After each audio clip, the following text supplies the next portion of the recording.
কত টাকার বিনিময়ে তারা আপনাকে দিয়ে স্ট্যাটাস দিয়েছে, নাকি আগামী নির্বাচনের সকল খরচ খরচা আপনাকে দেবে এই বলে আপনাকে 8 দিন হসপিটাল স্ট্যাটাসটি দিয়ালো। মানে এই ইসলামী ছাত্র শিবিরের নেতৃবৃন্দ আজকে কোনো শিক্ষার্থী যদি তার বন্ধু বা বান্ধবীর সাথে হেঁটে যায়, তারা দূর থেকে ছবি তুলে এটি নিয়ে ঢাকা বিশ্ববিদ্যালয়ের বিভিন্ন প্ল্যাটফর্মে তারা আজে বাজে আলোচনা করে, যার জন্য শিক্ষার্থীদের বিভিন্নভাবে ব্যক্তি স্বাধীনতা কিন্তু হারিয়ে যাচ্ছে। ঢাকা বিশ্ববিদ্যালয়ের শিক্ষার্থীরা যে আপনার প্রগতিশীলতার ধারক বাহক, বাংলাদেশি জাতীয়তাবাদের ধারক বাহক, সেটি কিন্তু তারা তাদের ইচ্ছা স্বাধীনভাবে কিন্তু এই ক্যাম্পাসে তারা পদচারণা করতে পারছে না।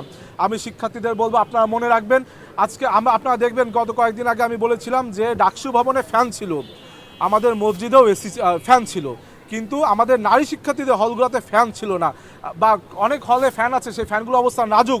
আপনারা দেখেছেন গতকালকে রোকে হলে একজন শিক্ষার্থীর মাথায় ফ্যান ভেঙে পড়ে সেই শিক্ষার্থী আহত হয়েছে।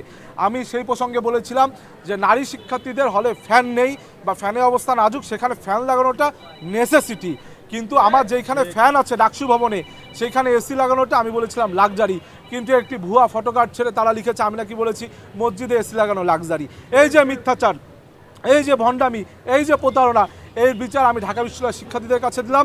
এবং আমার বিশ্বাস আগামী দিনে ছাত্র সংসদ যে নির্বাচন হবে সেইখানে ইনশাআল্লাহ বাংলাদেশের ঢাকা বিশ্ববিদ্যালয়ের যে শিক্ষার্থীরা রয়েছে তারা ব্যালটের মাধ্যমে এই যে যারা মুনাফিক, যারা কপটতা করেছে, যারা প্রতারক, যারা মুখে বলে এক করেছে আর এক, যারা বলেছিল কোনো মাদার অর্গানাইজেশন তাদের নেই, কোনো মাদার অর্গানাইজেশনে প্রচারণা যাবে না, কিন্তু তারা দেখেছেন এই ক্যাম্পাসকে ভূমিকম্পের দোহাই দিয়ে বন্ধ রেখে তারা কিন্তু বিভিন্ন জায়গায় হেলিকপ্টার যোগে জামাতের এমপি প্রার্থীদের পক্ষে প্রচারণা চালিয়েছে।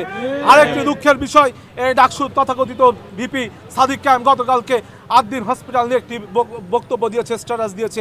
এই 8 দিন হসপিটালে একাধিক শিশু মৃত্যুবরণ করেছে অক্সিজেনের অভাবে, কিন্তু সেই শিশুদের জীবনকে সে প্রাধান্য না দিয়ে সে পক্ষ নিল 8 দিনে। আমি তার কাছে জানতে চাই, আপনি তো ইতিমধ্যে জামাতে ইসলামীর মেয়র প্রার্থী হিসেবে ঘোষণা দিয়েছেন, কত টাকার বিনিময়ে তারা আপনাকে দিয়ে স্ট্যাটাস দিয়েছে, নাকি আগামী নির্বাচনের সকল খরচ খরচা আপনাকে দেবে এই বলে আপনাকে 8 দিন হসপিটাল স্ট্যাটাসটি দিয়ালো, যেখানে বাংলাদেশের ডাকসুরের মতন একটি সংগঠনের সামনে থেকে আপনি বাংলাদেশের শিশুদের পক্ষ না নিয়ে, এতগুলো বাবা মার সন্তান হারা হলো তাদের পক্ষ না নিয়ে আপনি একটি ব্যবসায়িক প্রতিষ্ঠানের পক্ষ নিলেন।